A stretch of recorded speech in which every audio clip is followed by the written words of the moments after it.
Saravá, banda! Tudo bem com vocês? Vamos falar hoje aqui sobre orixá de cabeça. Tem muita gente que tem essa dúvida, né? Se na Umbanda a gente tem orixá de cabeça, se a gente tem pai e mãe de cabeça. São vários termos aí que a gente vai ver e que às vezes a gente até confunde com guia de frente, chefe de coroa e outros nomes mais que a gente tem por aí. Bom, a primeira coisa que a gente tem que desmistificar é que sim, né? Dentro da Umbanda a gente tem uma estrutura de orixás. Mas não é a mesma estrutura de orixás que nós temos no candomblé, que nós temos nos cultos de nação, que existe na África. Não, porque a Umbanda ela passa por uma reinterpretação, né? Ela tem uma questão de reinterpretação do mito. Então a gente vai ter sim essa questão de ter um chefe de cabeça, aí, um orixá, por assim dizer, um pai ou mãe de cabeça, e que nem sempre isso vai encontrar um eco pela comunidade candomblessista. Né? Você vai ver muitas pessoas falando assim, não, na Umbanda não tem orixá, o que tem na Umbanda é falangeiro. E eles não estão tão errados.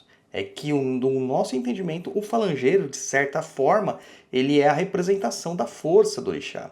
Então a gente até pode atrelar esse entendimento, né, e compreender as coisas. A Umbanda é uma ressignificação de vários cultos que se uniram, né?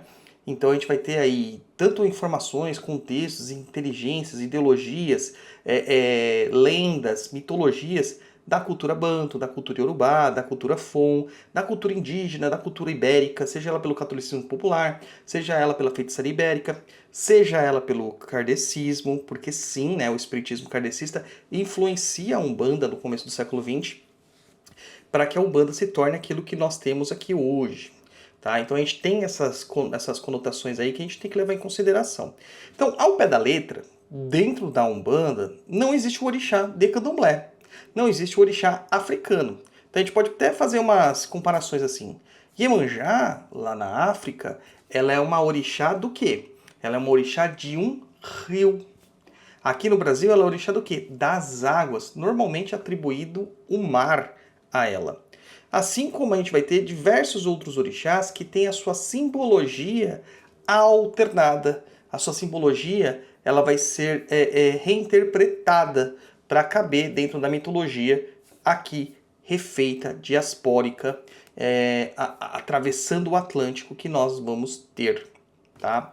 Então a gente tem que ter esse contexto bem claro na nossa cabeça para a gente não confundir as coisas. Então quando você ouvir alguém falar assim, você não tem orixá porque você é de Umbanda, ok, eles estão certos. Mas se você também ouvir falar assim que você tem orixá na Umbanda, você também está certo. Só lembrando que não é o mesmo orixá. Mas afinal, o que é um orixá de cabeça? O que é pai e mãe de cabeça?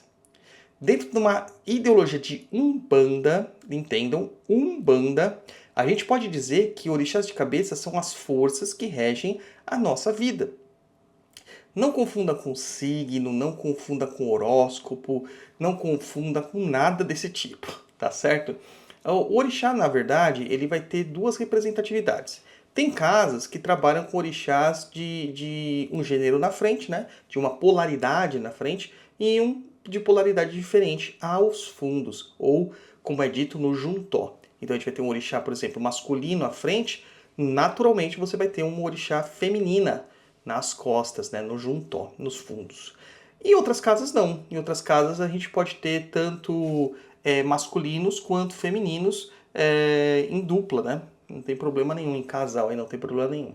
Dentro do chão de Jorge, dentro da teologia que nós seguimos, temos um orixá masculino e um orixá feminino. Isso aí é basilar, tá? Isso aí é definido pelo caboclo rompimato, que é o chefe da minha casa.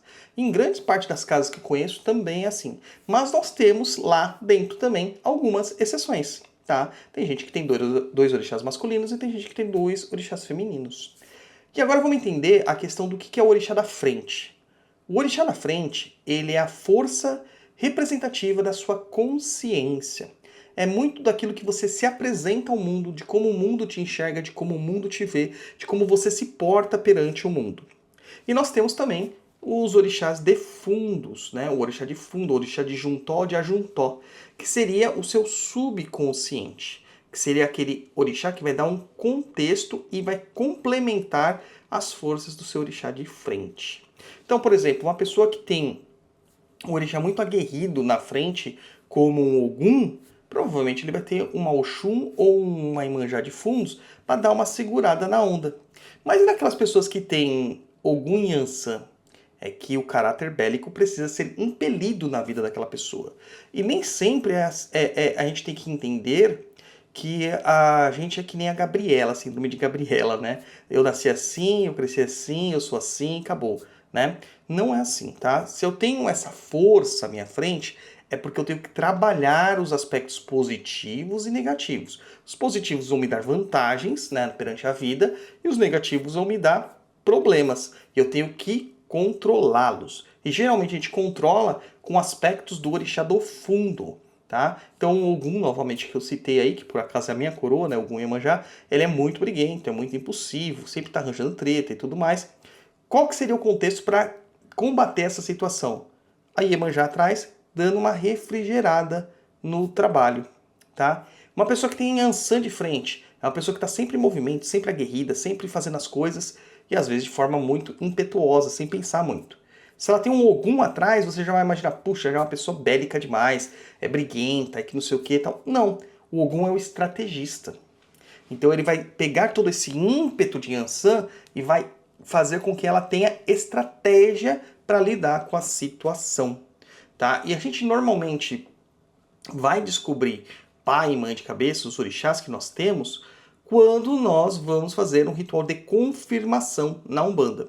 Ou mediante o oráculo. Tá? Você, através de um oráculo, você também consegue saber. Ou a entidade vem em terra e fala, tá? É que tem muita gente que quer saber por curiosidade apenas. Para falar que é filho disso ou daquilo e para criar uma situação até constrangedora de ficar falando sobre signos. Então aquelas coisas assim, existem entidades que são parecidas com isso, com aquilo, eu tenho esse aspecto, eu tenho aquele outro. Sim, você pode ter todos esses aspectos. A questão é que nem sempre esses aspectos vão ser relevantes para dizer que você sempre será assim. Talvez o aspecto seja muito importante para que você controle as suas dificuldades e as suas negatividades, para que as coisas melhorem dentro do seu entendimento aí, dentro da sua parcela que você precisa evoluir, progredir espiritualmente e materialmente também, porque isso reflete em todos os aspectos da nossa vida, tá? Então, isso é orixá de cabeça, mas não confundir com guia-chefe de coroa, com guia de frente, não confundir. Quando a gente fala de guia, a gente está falando de entidades. Quando a gente fala de orixá, nós estamos falando sobre divindades. Aqui no caso, né, os falangeiros podem aparecer aí através da força dos Oguns, por exemplo, como Egê, Ogum Matinata, Ogum Naruê, etc e tal. Mas quando a gente for ver a sua coroa, a gente não vai ver a qualidade do Ogum. A gente simplesmente vai ver que é Ogum, tá? Então a gente tem uma restrição perante isso.